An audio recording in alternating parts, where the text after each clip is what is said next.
Bonjour à toutes et à tous, bienvenue sur Grand Littoral TV, votre chaîne d'information régionale en images en 8 minutes. Voici le journal de la rédaction en ce jeudi 23 mai. Comme d'habitude, vos prévisions météo et comme d'habitude, cette semaine, d'abord un temps légèrement voilé, puis une belle journée dans l'ensemble, surtout d'ailleurs sur le littoral qui restera épargné par les nuages, même cet après-midi, car un peu plus à l'intérieur des terres, dans le Domarois ou la Flandre, les nuages seront bien plus présents, plus denses et pourraient même faire éclater des orages dans la soirée. Mais je vous le disais, à mesure que l'on se rapprochera du littoral, le temps restera dégagé et ensoleillé avec des températures de saison. 20 degrés à Saint-Omer, 18 à Boulogne, à Calais, au Touquet ainsi qu'à Dunkerque. Les prévisions météo complètes après ce journal.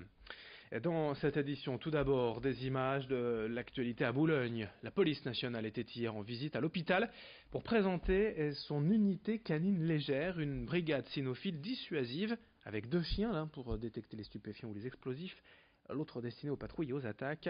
Il y a environ un an, la police de sécurité du quotidien a été créée à Boulogne avec pour objectif de se rapprocher de la population. C'est donc précisément dans ce cadre que les forces de l'ordre vont à la rencontre du public régulièrement et dans un lieu aussi atypique que l'hôpital. En parallèle de cette présentation, les forces de l'ordre ont exposé quelques-unes de leurs armes dont ils se servent en intervention. Explication complémentaire au micro de Louis Caillé.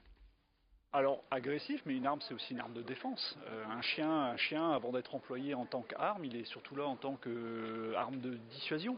C'est-à-dire que souvent des gens, lors d'une rixe ou de difficulté ou de prise à partie des forces de l'ordre, le chien va être souvent un élément qui va calmer les ambitions de certains, avant d'être une arme, avant d'être lâché pour faire mal. La présentation des armes, c'est aussi présenter les armes sous un autre aspect, expliquer pourquoi on a ces armes-là, pourquoi on a des gilets pare-balles lourds, pourquoi on a des casques lourds, replacer tout ça dans le contexte et sortir donc justement de la caricature. Bientôt l'été, les vacances, et comme chaque année dans la région, l'opération ETER sera renouvelée en juillet et août pour vous emmener à la plage pour à peine 2 euros. Le calendrier des week-ends vient d'être annoncé par le conseil régional, c'est Rémi Desremeaux qui va tout nous dire de l'opération 2019. Si vous avez besoin de plage et de soleil, la région vous apporte une bonne nouvelle. L'opération ETER en Hauts-de-France est de retour. Elle permettra toujours aux habitants de la région de voyager vers le littoral pour seulement 2 euros. Ce prix comprend évidemment l'aller et le retour. Des bus et des cars prendront le relais des trains pour vous emmener vers les lieux touristiques choisis. Car en plus des plages du littoral, il y a un dispositif ville et plusieurs espaces naturels qui sont prévus. Toutes les dates vous sont d'ailleurs déjà accessibles. Alors, il y a les week-ends du 6, 7, 20 et 21 juillet. En août, il y aura le 3, 4 et le 10 et 11 août, tout ça c'est en week-end et c'est seulement pour le dispositif mer. Au niveau des parcours nature, 3 jours sont attendus en juillet, du 26 au 28, avec par exemple la forêt de Saint-Amand ou les nuits secrètes d'Aulnoy-Emery. Et pour les découvertes de ville, le Louvre-Lens, les beffrois de Bergue ou d'Arras sont à l'honneur, et ce sera du 13 au 19 juillet. Par contre, pour l'instant, vous ne pouvez pas encore réserver vos billets. Ça sera ouvert les derniers jours avant les événements. Vous pourrez les retrouver au guichet et au distributeur de vos gares, mais également sur Internet. Merci Rémi pour ces explications. Puisque l'on parle de plage d'ailleurs et de vacances d'été, notez que le palmarès 2019 du Pavillon Bleu a été annoncé hier. Ce label récompense la qualité environnementale des plans d'eau en France. Dans la région, la seule plage à l'honneur cette année est celle de Berck. 3 ports de plaisance régionaux ont également été distingués.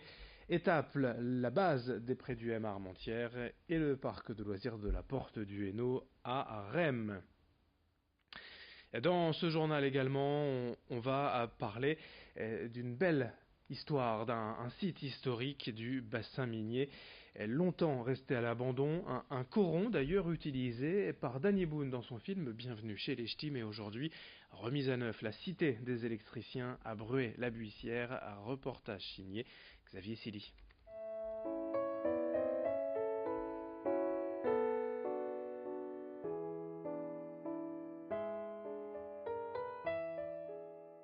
Des lieux culturels, des résidences d'artistes, des habitations et des gîtes. À Bruay-la-Buissière, la cité des électriciens rejoint la liste des anciens sites miniers devenus des lieux touristiques.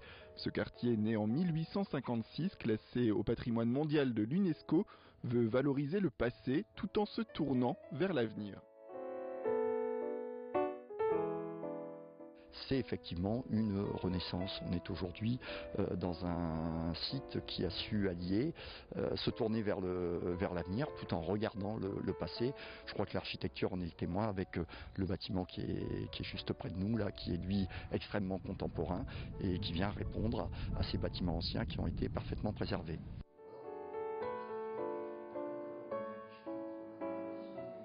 Si des artistes viendront faire vivre les lieux et l'inscrire dans son époque, les touristes de plus en plus nombreux dans le bassin minier vont retrouver l'histoire des mines et de ces familles qui vivaient les unes à côté des autres dans ces maisons de briques rouges au plus près des exploitations de charbon. Ce que trouvaient les mineurs en arrivant dans leur premier logement ici à la cité, c'était donc un logement constitué d'une pièce unique au rez-de-chaussée qui était couverte au sol de tomates qui ont donc été ici restaurées dans l'espace même. Et puis au mur, ils trouvaient donc, vous le voyez là, un badigeon à la chaux bleue qui couvrait les murs, qui étaient eux-mêmes enduits de torchis et par en dessous, évidemment, le matériau principal, la brique.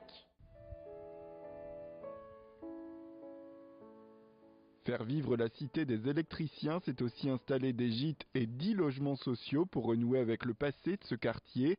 Des familles qui feront vivre à leur manière ces nouveaux espaces. Les familles qui seront ici notamment auront la possibilité de fréquenter les jardins, les espaces de jeu pour les enfants. Je crois que oui, habiter la cité des électriciens, c'est être aussi un élément de ce grand projet. Et puis pour le peu de personnes que j'ai rencontrées qui habitent ici, ils s'en trouvent fort heureux puisqu'on est effectivement, c'est une belle opportunité d'habiter un monument historique. Un monument historique qui devrait accueillir 15 000 personnes chaque année.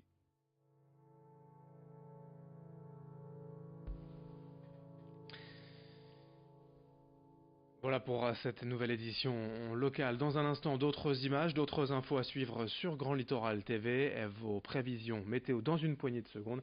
Et un nouveau flash dès le prochain quart d'heure. Merci de votre fidélité. Très bonne journée à toutes et à tous.